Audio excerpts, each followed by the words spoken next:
Tonight at 5, the case against former Uvalde school police officer Adrian Gonzalez continues. A look at what went down in the courtroom today. And a second arrest has been made in the incident of a teacher framing a student at Hamlin Middle School. Details on the second arrest. Plus, are cuts coming to the Coastal Bend Wellness Foundation? The answer coming up. KRIS 6 News at 5 starts right now.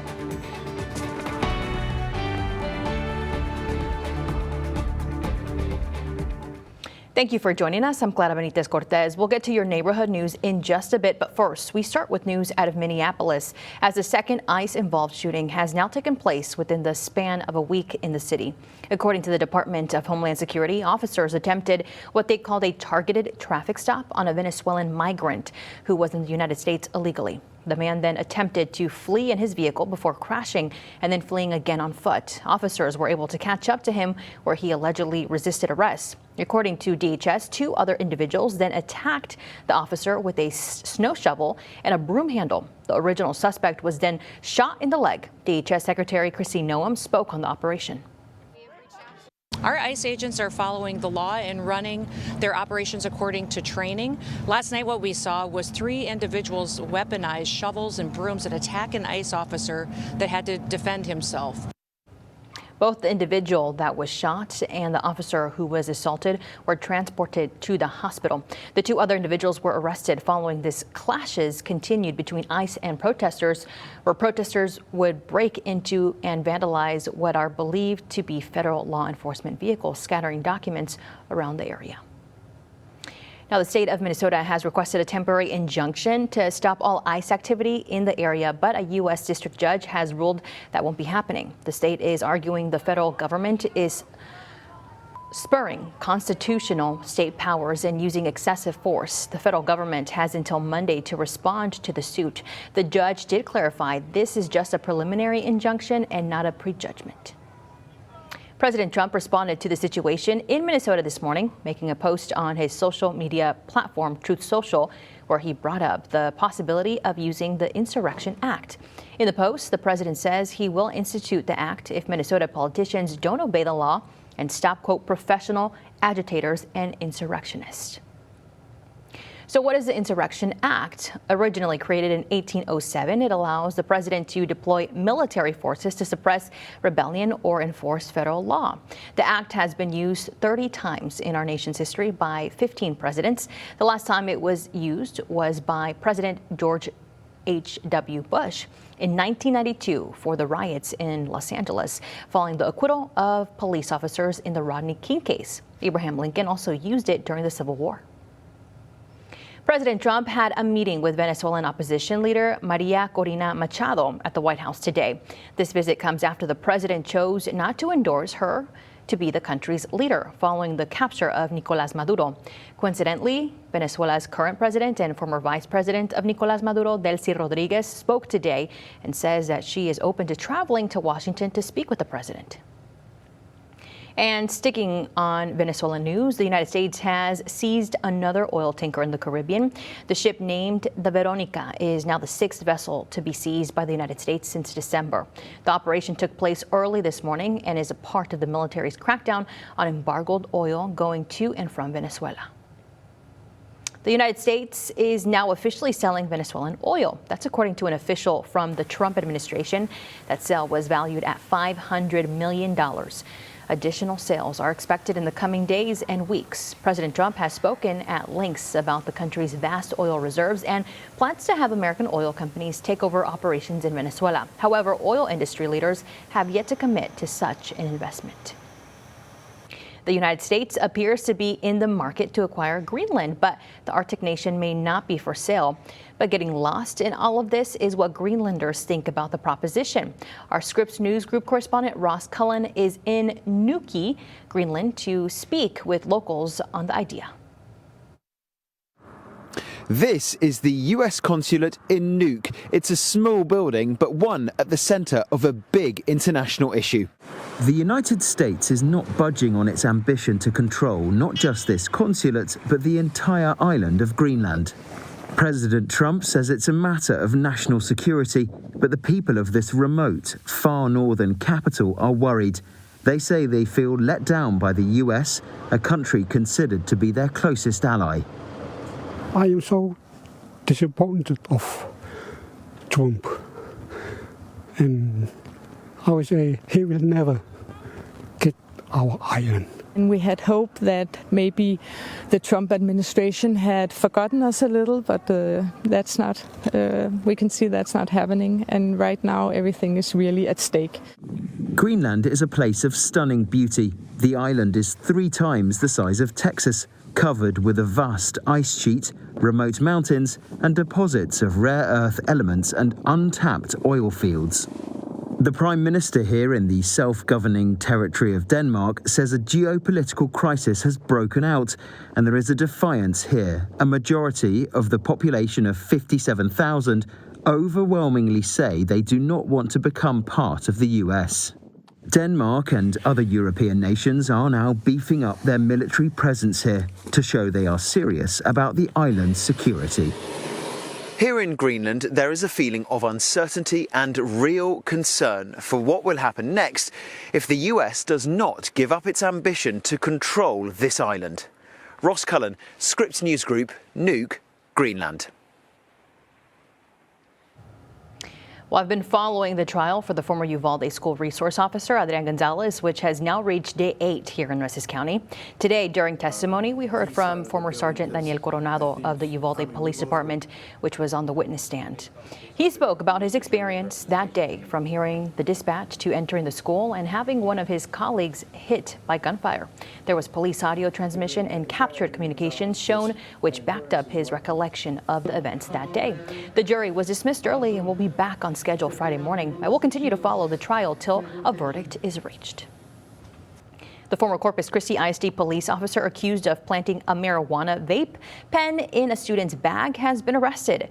35-year-old Andrew Gonzalez surrendered last night and is in the Nueces County Jail. He has been charged with tampering with or fabricating physical evidence and official oppression. It is a second arrest related to an incident that took place at Hamlin Middle School in March of 2023. Congressman Vicente Gonzalez is sounding the alarm on Capitol Hill. The representative for the 34th Congressional District alerting lawmakers to our worsening water conditions. In particular, Gonzalez warning that if levels continue to drop, it will not only put the community at risk, but the national economy at risk as well. We need potable water for the community and the population of Corpus, and we also need the water resources to assure we can continue to export energy to the world and to sustain our economic viability for the region. Gonzalez says that desalination is the region's most viable option, but only with help from the federal government. The Port of Corpus Christi currently sits at the country's largest energy export gateway and 3rd largest crude oil exporter in the world. An update now on the Evangeline Groundwater Project. The city has already paid for groundwater rights on more than 22,000 acres in San Patricio County. Tomorrow, the San Patricio Groundwater Conservation District meets for a public hearing and board meeting on the project. Once it's built, it could provide the city with up to 24 million gallons of water per day. Neighborhood News reporter Adam Beam has been following this story, and he'll be there tomorrow to cover this important meeting. Now, it was a chilly start to the day this morning, but it may get even colder as we dive into the weekend. But for those details, we are joined now by Chief Meteorologist Stephanie Lauber. Yeah, Clara, we've been on this temperature roller coaster. That's not stopping anytime soon, but we're trending up before we take a big dip down. We'll get to all that in a moment, but it's Thursday, so we're going to talk about our drought update today. As you might imagine, it's not the best news. So let's dive into some context. It's January. We're in the dry season. We don't expect a lot of rain, but even by that standard, we are behind on rainfall. We've only seen 1/100th of an inch reported at CCIA. So that puts us behind a little more than a ½ inch of rainfall. So we need to make up for what has only been a drop of rain on January 9th. I do have some rain in the 7-day forecast, though. Hope it can help the situation because last week we were looking at expanding areas of extreme drought. Today's update, there's a lot more red on this map. We'll talk about whether the rainfall we're expecting will be in your neighborhood ahead. All right, Sif, thanks. Sudden federal cuts canceled nearly 2,000 Substance Abuse and Mental Health Services Administration grants until it was all reversed this morning. The Coastal Bend Wellness Foundation was notified Tuesday that 3 of their programs would have been cut from funding. Those programs serve people struggling with substance use disorders, mental health challenges, and homelessness. The closures would have eliminated $1.5 million in funding. CEO Billy Holzer says the situation has been chaotic, confusing, and created uncertainty about their future. How do we keep going? How do we keep building programs? Because they could just disappear any day. The foundation says strong community support is key to stabilizing funding and preventing this kind of uncertainty. President Trump unveiled his new health care plan. The proposed plan aims to lower drug prices and reduce health insurance premiums. It would also include sending money directly to you rather than going through the insurance companies. It also hopes to include price transparency. This comes after Affordable Care Act subsidies were allowed to expire at the end of last year. A busy day here at the Nueces County Junior Livestock Show. I'm Stephanie Molina in Robstown, and I'll tell you about a teen swine showman who's been doing this all her life. You're watching Chris 6, part of the Scripps News Group. The 91st Nueces County Junior Livestock Show is in its last few days. So our neighborhood news reporter, Stephanie Molina, joins us live from the Richard Borchard Fairgrounds in Robstown. Steph, I understand today was a busy day, right? You've been there all week. Hey, Clara, that's right. Today has been all about the swine competition. And as you can see behind me, there's still pigs here and it's wrapping up, but I did get to learn what it takes to prepare a pig for the show. So I got the chance to speak to a teen showman who's been doing this all her life.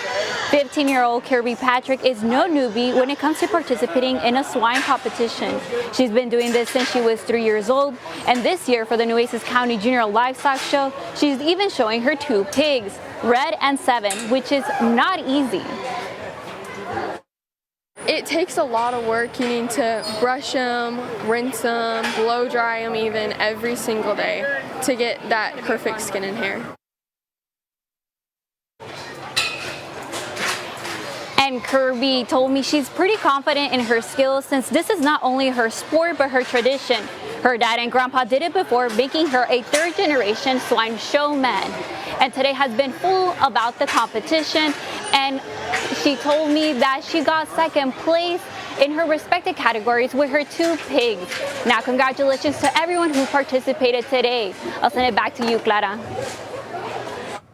All right, Steph, thank you so much. Well, here at Chris 6, we believe books can change a child's story. That's why this week, kids at Gloria Hicks Elementary School are able to walk in and grab 5 books for free. It's all a part of If You Give a Child a Book campaign, a proud partnership we have with the Scripps Howard Fund. If you're interested in making a donation to help campaign to help us continue providing those books to children like this, make sure to scan this QR code on your screen. Well, since 2020, we've been able to give out more than 17,000 books to kids across the Coastal Bend. All right, beautiful day here across the Coastal Bend. If you like it a little warmer, that's in the forecast. If you like it a little cooler, we've got that too. But how about some rainfall, or is that just when pigs fly? I'll have the answer on the other side of this break.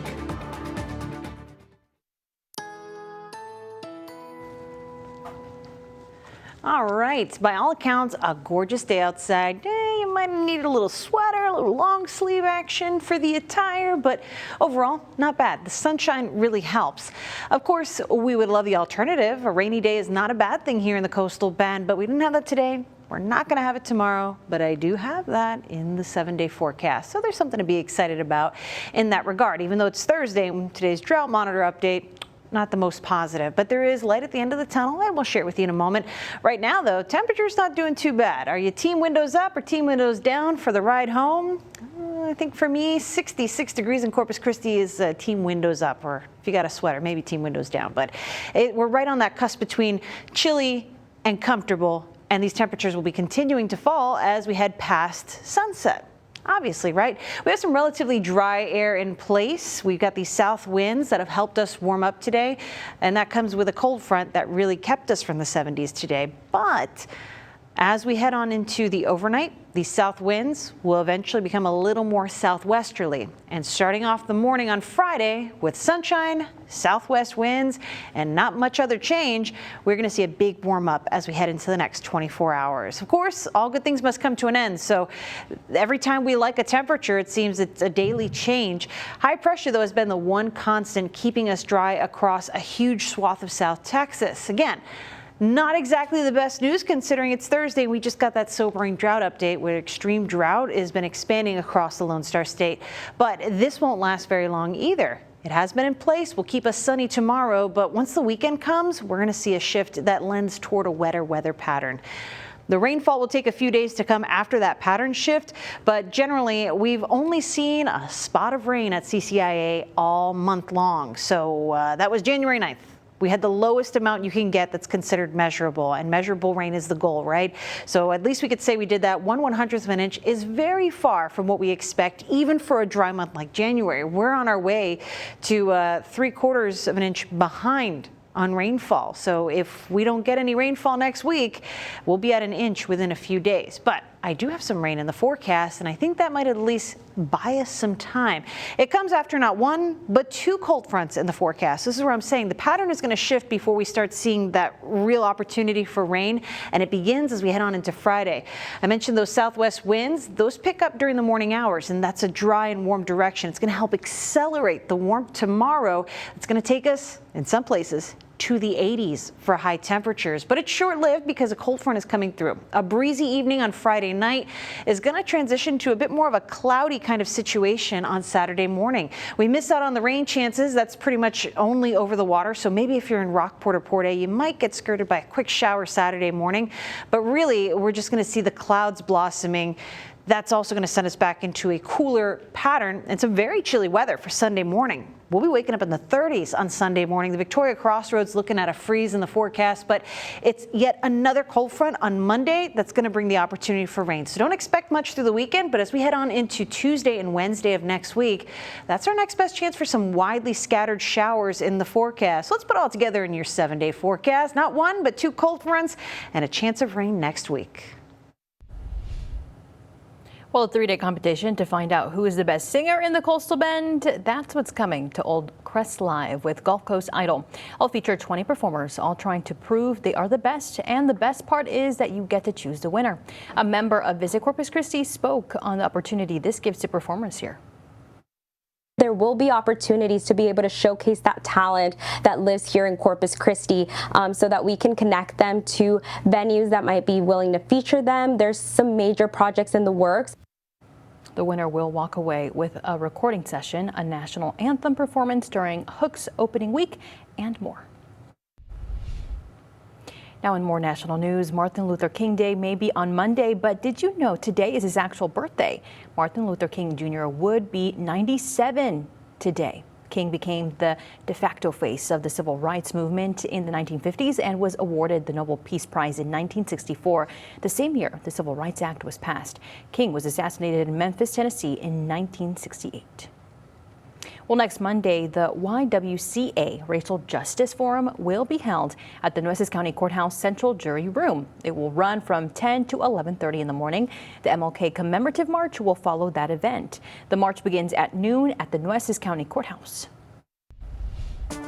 Well, Crumbl Cookies might be getting into a donut business. We'll share what we know next. You're watching Chris 6, part of the Scripps News Group. Welcome back. If you have Spotify, you've probably noticed that, like most subscriptions, it's been rising at an exponential rate for the past few years. Well, to kick it off, the new year will be going up again.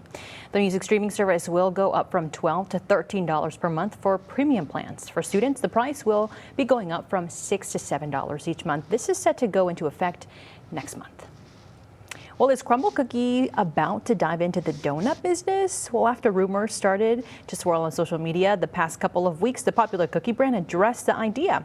In a statement to USA Today, Crumbl Cookie says they are indeed testing donuts. However, they are still in the early internal testing phase. That means donuts in Crumbl stores still have a long way to go and may not be selling them anytime soon, if ever.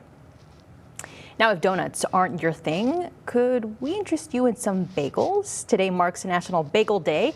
Bagels have been around for a long time. They originated in the 13th century and arrived in the U.S. about 700 years later. Their name is derived from the Polish and Yiddish words from ring-shaped bread. The top flavors for bagels, according to Einstein Brothers Bagels, in the latest survey is plain, Asiago, and everything. So what's your favorite bagel? It's between blueberry and everything bagels. I like the everything bagels too, but we don't have a Panera here, or else I would have chose the cinnamon crunch. I know that bagel. is a good one that they have. And that we is don't a have good a one. crumble here, but you know, it's a little reason to go to San Antonio and get a little fix. But I think cookie and crumb over on Airline is also a good substitute for it. So I think crumble cookie is coming here. Ooh. Later on. Go on Chris 6 News. We're changing. TV.com will tell you. Well, what kind of cookie is good for hot? Because that's tomorrow. Maybe a nice Ginger chocolate snap? bit. Ginger snap. There to we keep go. you warm a little bit.